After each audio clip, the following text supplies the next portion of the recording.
December 24 పటిష్ట యథార్థత. చదవండి.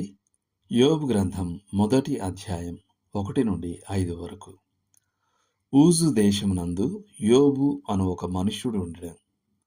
అతడు యథార్థవర్తనుడును న్యాయవంతుడునై దేవుని యందు భయభక్తులు కలిగి చెడుతనము విసర్జించినవాడు.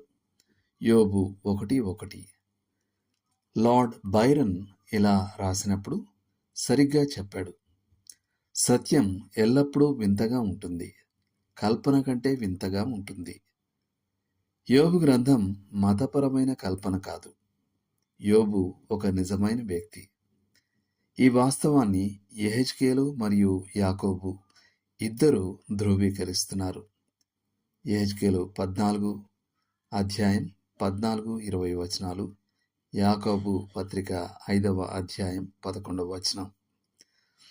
అతను నిజమైన అనుభవాలు ఉన్న నిజమైన వ్యక్తి కాబట్టి ఈ నిజమైన ప్రపంచంలో జీవితం గురించి మరియు దాని సమస్యల గురించి మనం తెలుసుకోవాల్సిన వాటిని అతను మనకు చెప్పగలడు. యోబు నిందారహితుడు మరియు యథార్థవంతుడు. అతను పాపం లేనివాడు కాదు, ఎందుకంటే యేసు తప్ప మరెవరూ అలా చెప్పుకోలేరు.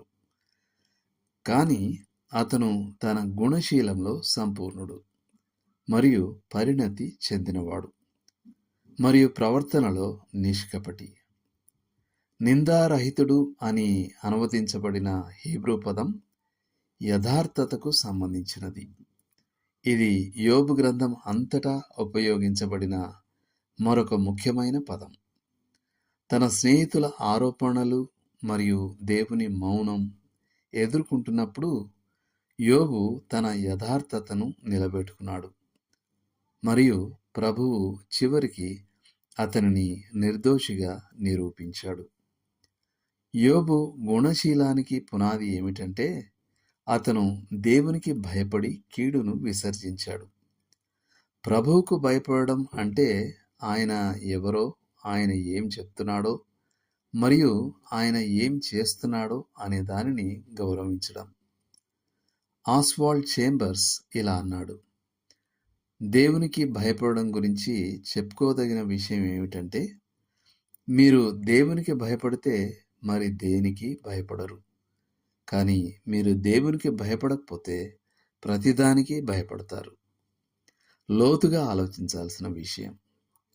మీరు యథార్థత కలిగిన వ్యక్తిగా మరింత సంపూర్ణంగా ఎలా జీవించగలరు?